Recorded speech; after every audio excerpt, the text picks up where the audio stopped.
The FBI director had made a public statement about the Epstein files. There is no credible information about others. And Congressman Thomas Massie tested that statement in the courtroom with a single question. Did you personally read those 302 documents? Patel's answer was brief. Personally?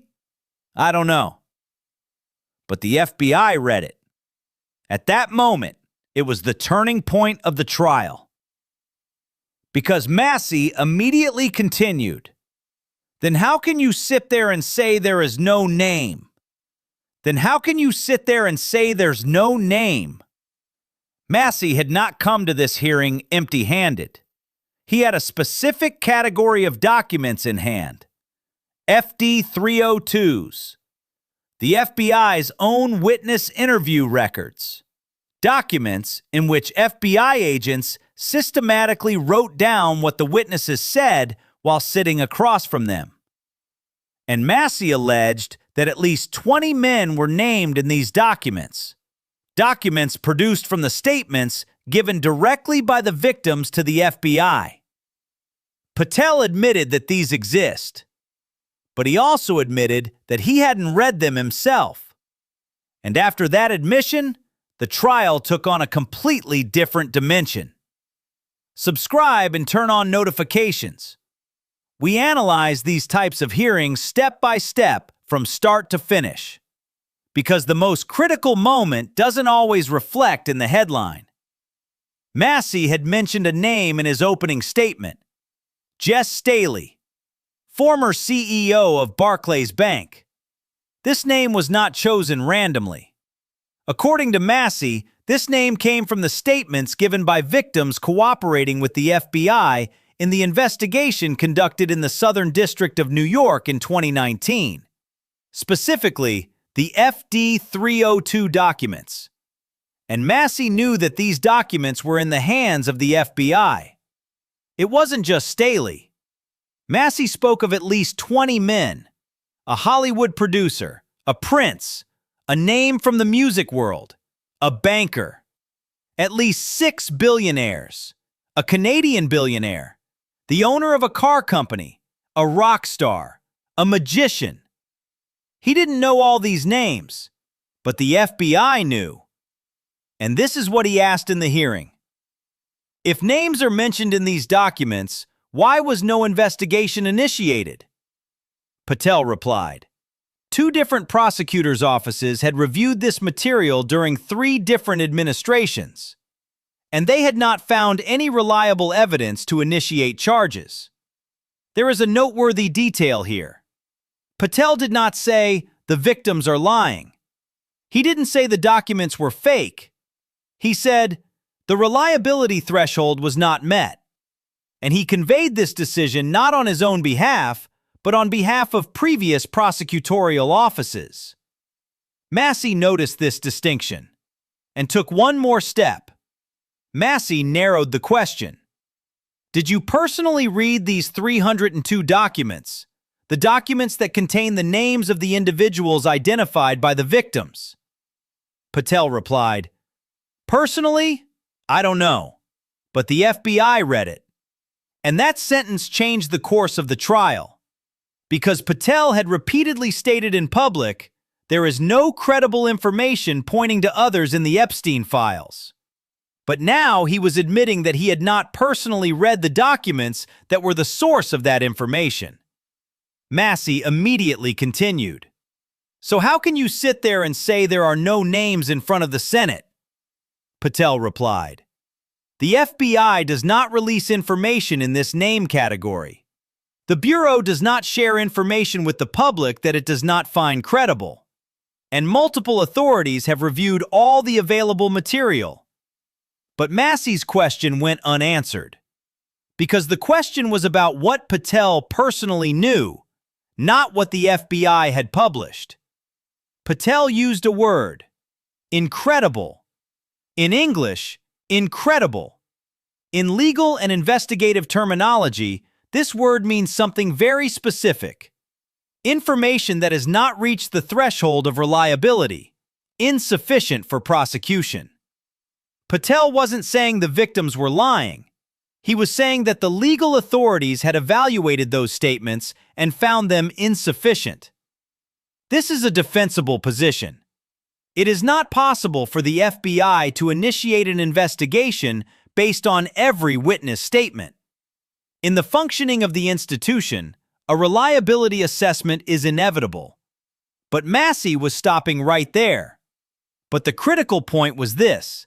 Thomas Massie questioned who conducted the credibility assessment, under what authority, and during what period.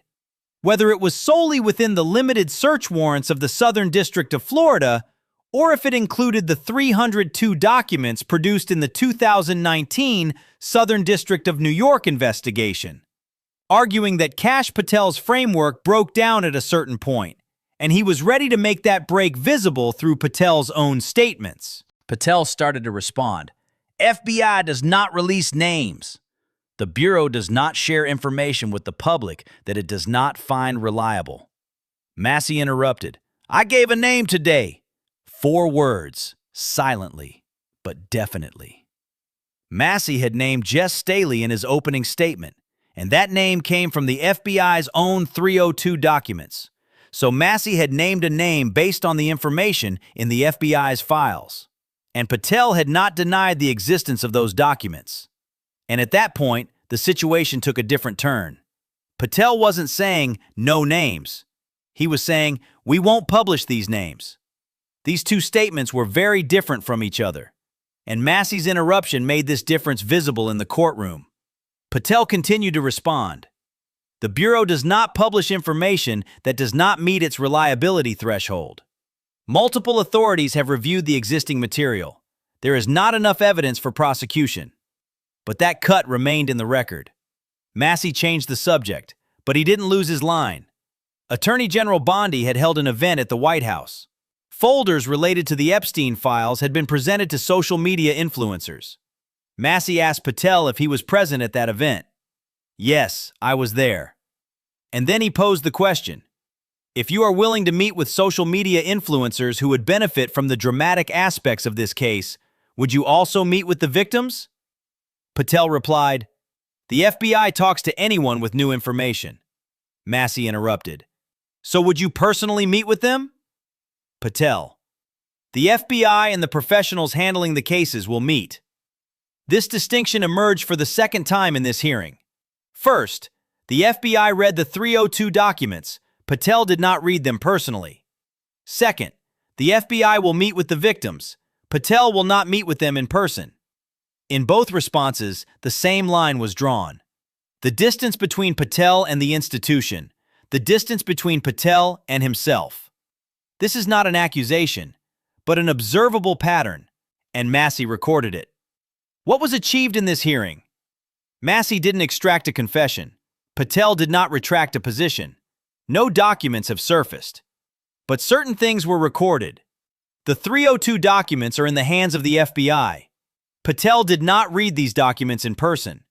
Patel made a public statement saying there was no credible information. Massie asked what basis this statement was based on. The answer was an institutional process, not a personal review. And this gap was recorded in the trial transcript. What made Massie's pressure silent yet profound was that he didn't raise his voice. It was that he didn't resort to personal attacks. It was just that he kept asking a question. Did you personally read those documents? This question led to an admission that contradicted Patel's previous statements. And that contradiction is on the record. Are there names in the 302 documents?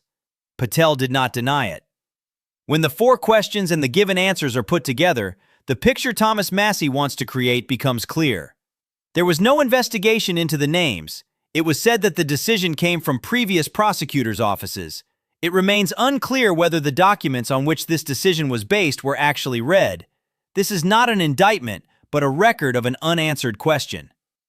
Personally, I don't know, but the FBI read it. This sentence was said in this hearing. It was recorded in the minutes, and it's public. Massie did not raise his voice to make this statement. He didn't throw a document. He simply asked the right question at the right time. Did you personally read those 302 documents? And now, with this question, the gap between Patel's previous statements is also on record. The Epstein files remain closed.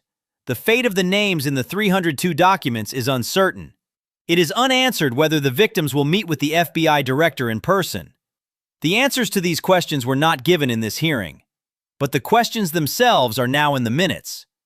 Tell us in the comments, was Massie's 302 document strategy effective?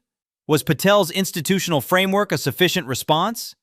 Subscribe and turn on notifications.